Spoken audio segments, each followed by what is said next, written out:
Israel has rejected a peace plan for Gaza that President Trump announced last month, saying it won't withdraw from the territory until Hamas gives up all its weapons.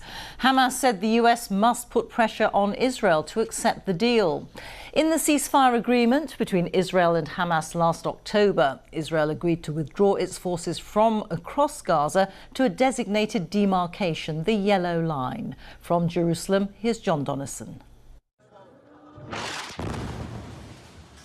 The war in Gaza never really ended. This was just this week. More than 1,200 Palestinians have been killed in Israeli strikes since a supposed ceasefire was announced last October. Hundreds of thousands remain homeless.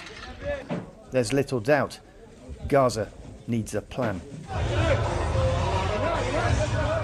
Hamas disarming is a key part of President Trump's plan.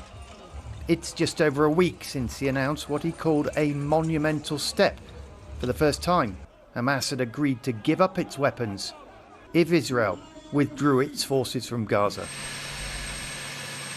And at Camp David last weekend, President Trump said Israel was on board. Israel is very happy about it. Israel helped us, and they've been very good. But it turns out Israel's Prime Minister is not happy with the plan.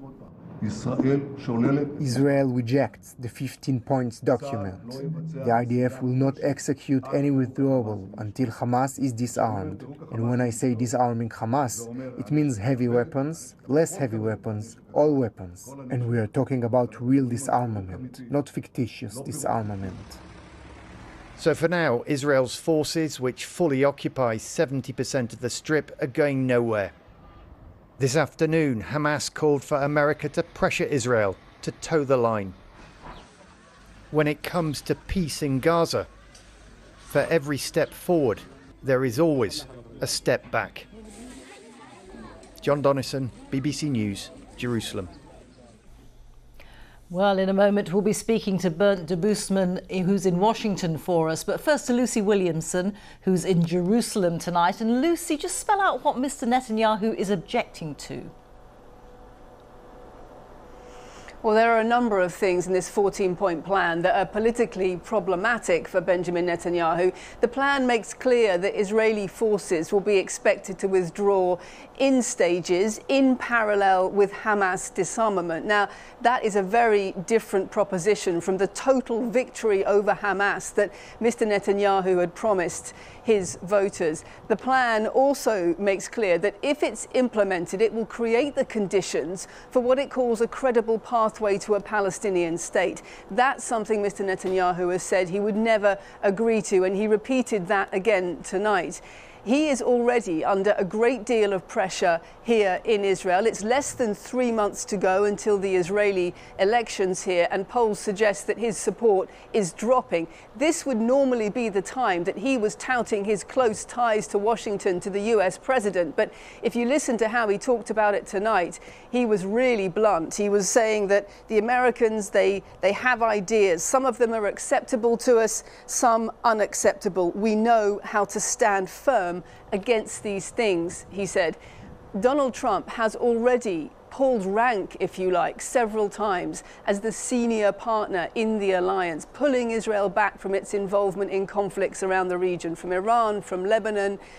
Mr. Netanyahu wants to be seen, particularly in Gaza, as the man who can restore Israel's security. But the danger he faces is that he'll be seen as the man who does what Washington tells him to do. Well, Bernd, in Washington, bearing all that in mind, what does this mean for the relationship between President Trump and Mr. Netanyahu? Well, President Trump has in the past expressed a frustration with Prime Minister Netanyahu and Israeli military operations in Lebanon and Gaza and in Iran, but certainly nothing of this scale. And it was just 9 days ago that President Trump said that Israel was very, very happy with the deal and had been consulted. Now he's in the kind of awkward position of having to explain why that doesn't appear to be the case. And I think President Trump, we haven't heard from him yet, but certainly he will almost certainly react quite negatively. As was mentioned before, he's often framed himself as someone who has enormous control over Israel, and now that kind of image that he's repeated several times since returning to the White House, that's somewhat been shattered by the Israeli rejection of the plan. Bernd, thank you. Bernd de Boesman there reporting